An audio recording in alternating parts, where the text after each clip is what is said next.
Hello there everybody, welcome back to James Redmond TV and welcome to a video of something new called Redmond's Reacts, Liverpool fan reacts, Scouser reacts, to all the things that's going on in football. Chelsea have just signed Christopher Nkunku. First and foremost, whoever you support, whether it's Liverpool, do you wish this was a deal that you jumped on? £60 million for a player who in 172 games has scored 70 goals and got 45 assists. Unbelievable. 115 goal contributions in 172 games. Even got 2 cups. In a league like Germany where you're getting 2 cups, even like England's where, it's so City dominated, it's nice to get a cup here and there. So that's even impressive in itself. He's made himself a mainstay in the French team. He's now only going to Stamford Bridge, and even though they're in disarray and we've known this deal's been done for a while, is this a signing, if you're a Chelsea fan, that takes you from, it's not really hard to get higher in the table, but is this one that gets you back into Europe? Does it launch you back into a cup competition conversation, whether it be the FA Cup or something like this? I've just realised my chair was so far back, like all the way back there. But is he that significant improvement? Because Nkunku, for me, he looks direct, he's a smart player, he's got good positioning, he links up the play well. He's not the best at any one thing, but he's quite good at everything. We signed a player similar like Gakpo, but I think Nkunku has got that sort of quicker element about his game, and I don't know, I think he can be promising. It just really matters what Chelsea do around Christopher Nkunku, that I think that maximises his ability, that gets him the goals, that allows him to create. Because, he was getting assists and stuff like this before, but he was in a team of great ballers, in a league where you get a bit more space. Not to discredit the Bundesliga, that's just the style of the league.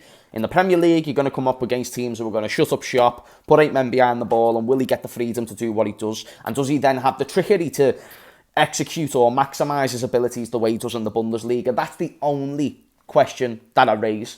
But if Chelsea are smart, which it looks like they are being, because they've let go a lot of deadwood to Saudi Arabia, they've accumulated £70 million or something like this. And if this was something someone said, if Todd Bowley knew about the surgence of the Saudi League and the plans that they have because of the link that he has through business, then he hasn't cheated. But he saw an opportunity and he thought, I can actually go ahead and spend 650 million because I know that this country is going to want players, big names. I've got big names that we can offer to them. And they can offer these players big money, so the players aren't going to be too resistant on going there. Kante is a Muslim, Ziyech is a Muslim. They're still looking on selling Mason Mount as well, so they're accumulating a lot of the money that they've spent already. Don't get me wrong, it's still crazy the way they can spend that money, but as of right now, Todd Bowley is a smart man because he's just went and got one of the best attackers in Europe while still building a team of players like Enzo Fernandez, and now they've got the new defence, and there's still a lot of work that needs to be done on Chelsea. I'm not trying to say they're back because of this one transfer, but the fact it does matter that it is still a significant improvement. It's probably not going to be their only signing. If it is their only signing, then yes, I think Chelsea are just in for another tough year. But otherwise, I think it can be a productive signing from a standpoint that it at least improves you, and it's someone that you can look forward to, and you never know, maybe he can even become a Chelsea legend in 2 bits.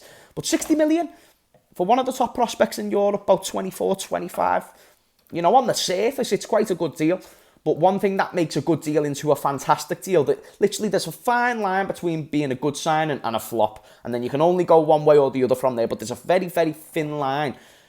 And in this case, it's how does Chelsea build the team around Nkunku, and can everybody else get up to scratch? Can £100 or £100 million Mudryk get up to scratch? Can Enzo Fernandez now start?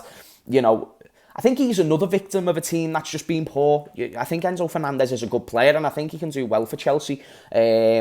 But, even Cucurella is now being rumoured to be sold. There's loads of stuff going on, and I want to know what you think. But that is the first episode of Redmond Reacts. We're going to try and react to other big signings across the transfer windows, and it just means more content out there for you guys. But I love every single one of you. Do smash a like only if you enjoyed the content.